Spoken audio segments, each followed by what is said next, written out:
Ryen Russillo, host of the Ryen Russillo Show on Barstool Sports. Where are you right now?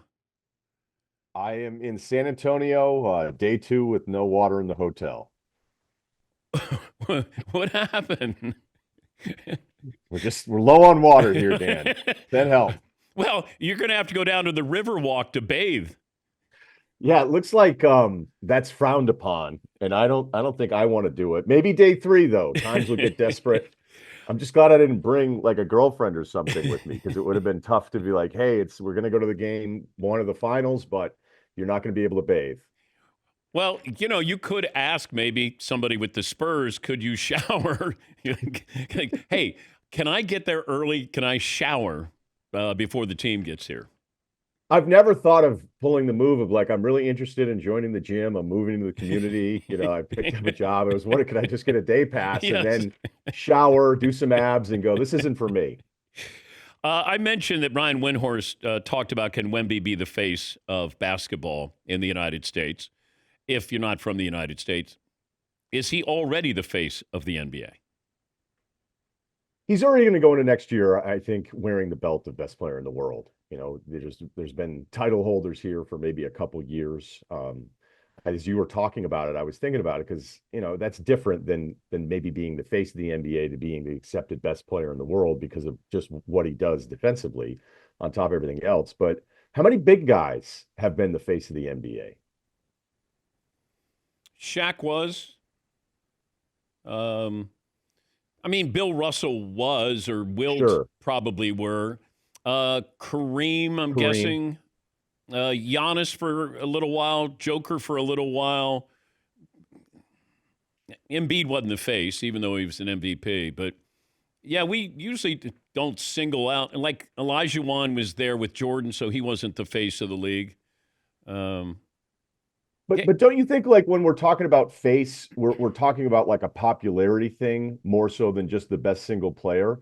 And I think Shaq's popularity, to your point, is like he transcended just being the most dominant big man or dominant player in the league at those times. Like he was a star. He was somebody kids were excited about. That thing that you understand and covering sports for so long, like this person that's not just an incredible performer, but also attracts all of this outside interest.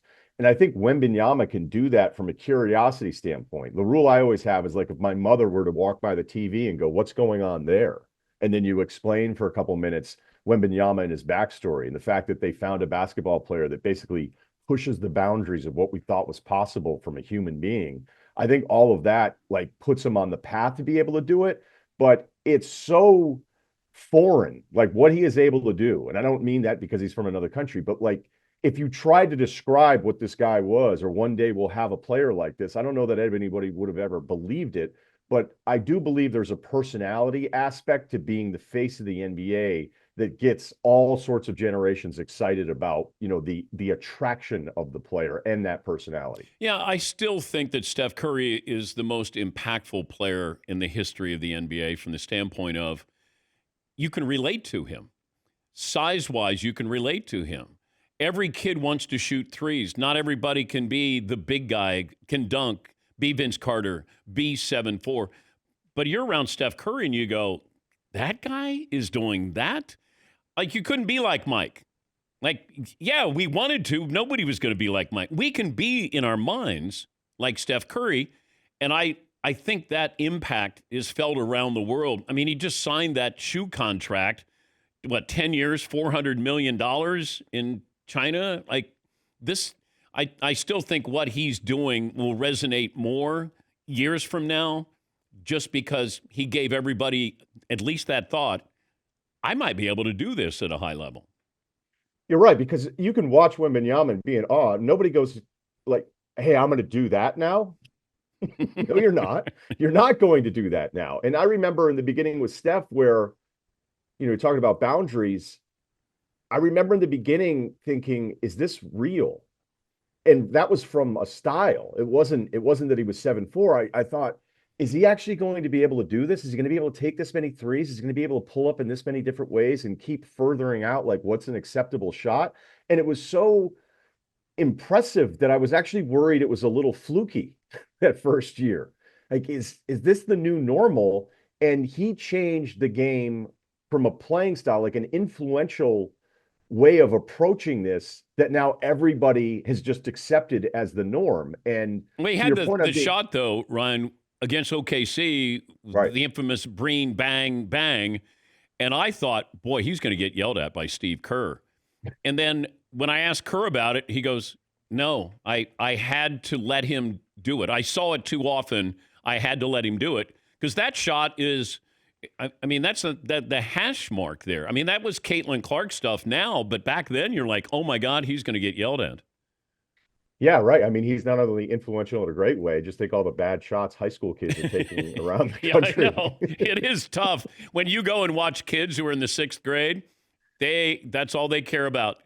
They already got their 3-point celebration down. They just have to hit the 3-pointer first.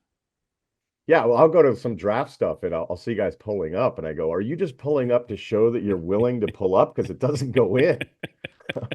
And we can blame Steph for that forever. But I was listening to you talk about Otani, Dan, and I do think that there have been times in the past where like some of us would even get into trouble by suggesting, "Hey, do you have to be American to be the face of the sport? Does there have to be some sort of connection?" And I don't know. I mean, Otani's so guarded that you have to kind of play the game, I think, a little bit as a personality to just want to expand everyone's interest in you. And as dynamic and ridiculous as Otani's impact is on this game, I wonder if Wembanyama has, like, we're only year 3 into this, but if he were to win this thing, is there like an invitation into more of his personality that makes people feel like, okay, this is somebody that I know better and I'm enjoying the basketball part of it, but I also enjoy who he is. It's so early, nobody hates him yet. Yeah, and I like the fact that he's pretty much been accommodating to the media. He's very interesting. He doesn't sound like a 22-year-old. He truly cares about winning. He cared about the All-Star game. He cared about the Olympics. Like, there is something about him that's hard not to like, and Otani is not going to let you in. So we have to be from afar, go, man, he is wonderful. Wemby's giving you personality to go along with everything else. I think that's the unique part of him. We're talking to Ryen Russillo, the host of the Ryen Russillo show on Barstool Sports. Feels like these two teams are underdogs, both. Do you get that feeling at all, or is it just me? Well, the Knicks are underdogs because they're not the Spurs. And as incredible as this run is to win this many games in a row with that point differential, I mean, they just churned through the entire East. But I would tell you that watching the East in the playoffs, like every team became the worst version of themselves. Whether it was Detroit almost losing to an 8 seed and then Detroit advancing, and you go, my God, their offense really is this bad. You look at Cleveland, who took 7 games to get through Toronto. And then you go, oh, okay, here we go again. It's an offense that I don't trust, players I don't necessarily trust. So credit to the Knicks for rolling through all of them, but their path was not even close to what it would take to get through OKC. As you said that, I go, I wonder where he's going here with the Spurs, but you're right. 6 of their top 8 players, Dan, have never played in the playoffs prior to this postseason. This is not supposed to happen. There are rules to NBA championships. And in the last couple of years, we've had, a bending of those rules a little bit, where if you looked at the Pacers, you go, normally you have to have one of those 10 guys or 2 of those top 15 guys. And it was more about depth and a play style that got them to game 7 of the NBA Finals, but that's not normal. And here you have the Spurs team where usually, we've all grown up with, you have to go through your playoff losses to get that seasoning. OKC in a way was kind of ahead of schedule to only have that second round loss to Dallas, which I thought was disappointing prior to winning a title. But the Spurs, you're not supposed to be able to do this with only playoff minutes from Harrison Barnes and De'Aaron Fox with your group. You posted something on social media, I think, yesterday about Charles Barkley. I think it was, a great game that he had, like 47 points or something. And it made me think, I liken Charles Barkley to John Madden, that we don't realize, a whole generation didn't realize that he was a Hall of Fame football coach. And I think there's a whole generation that's not going to realize Charles Barkley was one of the 50 greatest players, 30 greatest players of all time, because he's so good at this job. John Madden was so good with his other job. I don't know if you can think of anybody else where you go, hey, did you realize that guy used to be? Because Charles certainly does. I mean, Dick Vitale wasn't a good basketball coach. So it's not like you go, man, I didn't realize he was a good basketball coach. Is there anybody else that comes up that might be in that category with John Madden and Charles Barkley? Probably not that category. I remember as a kid being annoyed by Chris Collinsworth on games, and now I love him. But when I was a kid, and then I remember asking my dad, I was like, I hope he was terrible. And my dad was like, no, he was actually really good. And now I appreciate Collinsworth now that I've done the job for a while. I remember Al McGuire. My dad would be like, oh, Al McGuire. He's just that whole thing, like that family. So that was a little different, but I'm glad you said that. I was kidding around on the Charles would get 70 a game today, just because I'm so tired of these eras battling it out. Somehow people from the 90s ignoring human evolution and realizing like, look, there's just more talented players. I think some of the physical stuff is a little overrated because they show a Pistons clip of somebody getting murdered at the rim and you see it over and over and over again. And you're like, you realize that didn't happen every single drive. And I think a lot of the defensive rules were really simplistic and all that kind of stuff. But, what I kind of despise about what has happened to the way we talk about this stuff is how simple everyone wants to make it. And I don't understand why the audience wants things to be so simple, whereas Charles somehow is a loser because he doesn't have a ring. When I look at Charles, look, I'm incredibly biased. Charles is my favorite athlete of all time. No one will ever surpass him. I worshiped him as a kid. It means the world to me that I became friendly with him through this profession that we have. But it's been so long that there are some games you go back and look at his run where you're like, okay, I know he wasn't Jordan. I know he wasn't Magic. I know he wasn't Bird, but it's forgotten how close he was, that those were his contemporaries. And I guess as a historian, I try to just battle that battle every day. Yeah, I've always been fascinated with Charles because when you stand next to him and you realize, when somebody says, he was listed at 6'6", and I said, no, he's not 6'6". He may be 6'4.5", maybe 6'5". But when you see what he's doing, what he did, like there's no one like him. That when you think of the NBA, there's all kinds of body types and there's all kinds of players, and you go, how did he do that? Like he's in that category where you go, he just did it. He was powerful. He was big. He was coming at you. He wasn't stopping. And you're right. He led the dream team in scoring. He was there. For a moment, he was there with Mike. And then Mike said, Charles, I got some nice parting gifts for you, but I got to go win a title. That Suns series to me is, again, I was getting a little bit older there. I mean, my most disappointing sports memory as a kid is the 86 World Series. But I remember I was listening to that game on the radio because I was coming back home and I was on a boat.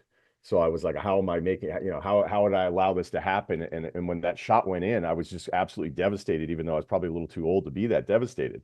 But, you said something earlier before I jumped on about like Ohtani and Wembanyama. And the reason I've always loved basketball the most is that if you truly are that great, you can decide, all right, enough of this. Like, this is my possession. And in baseball, you can hit it right at somebody. You can throw a perfect pitch if somebody gets on something. Football, you're relying on so many other things that are happening.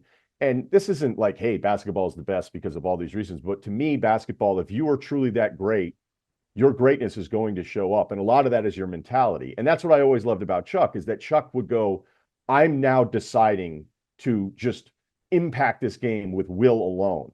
And to bring it full circle, that's kind of what I love the most about Wembanyama, is that he has shown there are times where he gets so mad at the opponent that he's almost willing to make a bad decision to show you that he's angry and that he's so forceful. And in those moments throughout the playoffs, like that's the stuff I get as excited about any block or three that he makes. Great to talk to you. If anybody in San Antonio would like to let Ryen into their house so he can shower, you can get in touch with us. We'll certainly pass on that information. In fact, if you breathe in real deeply, guys, you can smell Ryen.